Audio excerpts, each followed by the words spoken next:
I'm Zach Arch, and this is Stonehenge. Look at this. How incredible is this? Have you ever seen anything like it? And how is this made? It's so cool. We're here. We did it. Sunrise. What's your first reaction to Stonehenge? Wow. So cool. It's very impressive. It's a World Heritage Site. Said that this is 2500 BC, I believe. It's just very impressive, the scale of it and the stones, and there's an energy. Still absorbing it, but this is definitely something that you got to see in your life. Wow. So he said the sun's going to come. You see the solstice stone. We think they may have been wiped out by a plague, and that's why the story of Göbekli Tepe stops here. So this one was actually on the side, and it's yeah, you can actually see the iron in it. So that's your building Even the stone. feeling. That's your building stone, and that's your But the mystical stone. These blue stones are just sitting here. Right. They probably didn't know these guys put them here. Right. Remember the hunter-gatherers and farmers, because we found the Arab bones and the boar bones. Right. So you know they're farmers and hunter-gatherers together. This is the coolest thing ever.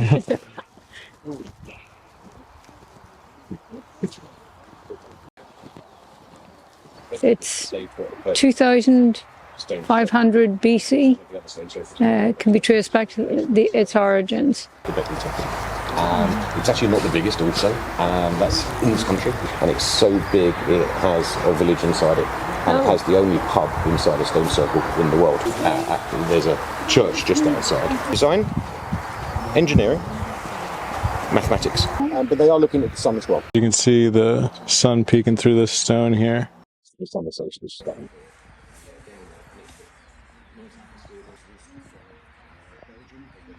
You can see the sun starting to come through now on the 21st of June. I flew to Göbekli Tepe to instantly find out if they had anything coming back this way, which they did. Right. And that's how we get the link. So the first stone circle was 8,000 BC, 5,000 years later. Right. Their descendants are building a stone circle here. But that's where it stops. We found two cousins buried in two different graves, but their DNA does not match these guys. We found traces of Black Death. Oh, right.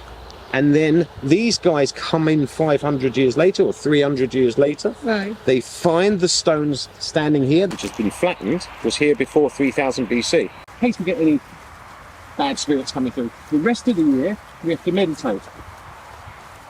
There's different ways of meditating, and some of them are myth and some of them are legend and some of them are truth. Of course, the Trilithon fell for the winter solstice, but we can still make it out because we know we've got one standing. The ice is melting.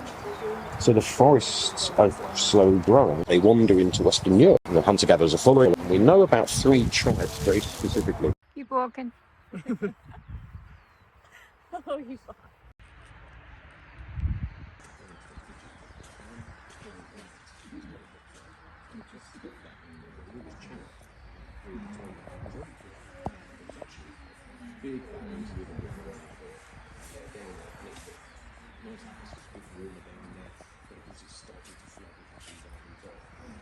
These stones are just transitions from Denmark, and as the time travels, so the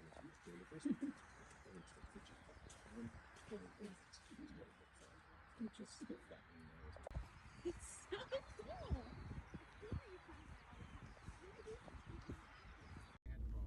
We know they were sailing on waterways, on rivers, as long as they're flowing in the right direction. Maybe even around the coastline. Don't know. And some of the stones, like, what is the heaviest stone at Stonehenge? Do you know? Yeah, that 29 tonner I told you. Yeah. So the Trilithon where the one had fallen over, the one was up with the pin on top of it. Yeah. That weighs 29 tonne. So still quite a lot of weight. Yeah. Not Sarsen stone weight. Right. Of Stonehenge in a nutshell. I've really kind of condensed it down, so you can do more vibrations. Right. You see the goosebumps coming out? Just feel it. And it's like rubbing your head on a balloon sticking to the ceiling. Yeah.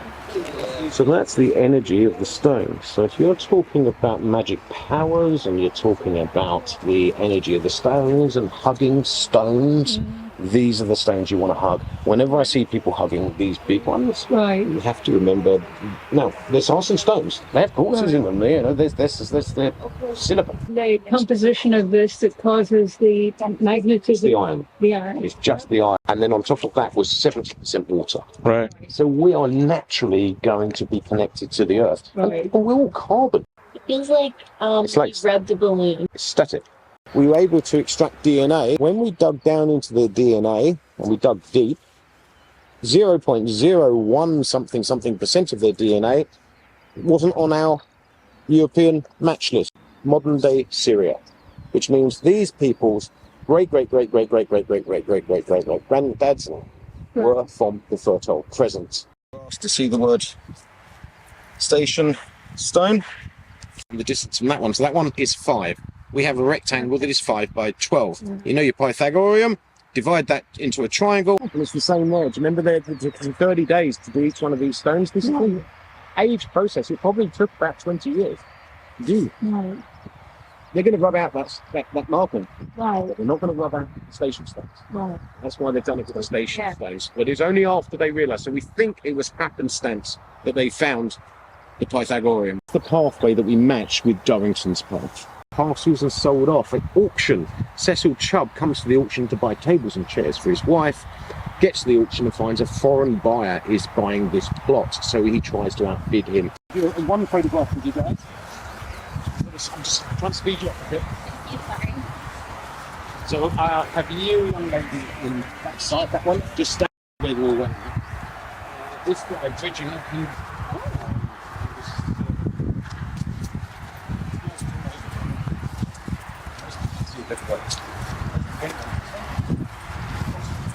From the 1600s, right through to the 1800s here. And what we see in the Masonic Lodge symbols, Yes. so we kept pagan religion alive in this country. So here is a dagger from the Bronze Age. Here we have an axe head from the Bronze Age. And here we have about 32 arrowheads, all from the Bronze Age. And we only find those 3 symbols on this stone and that stone over there. We don't find the 3 symbols together anywhere else. So that's pretty cool. That's extremely cool. Graffiti, as you saw. Ancient astronaut theory says yes.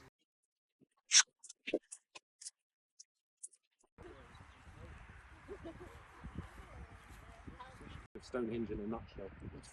I've really kind of condensed it down, so you can do more.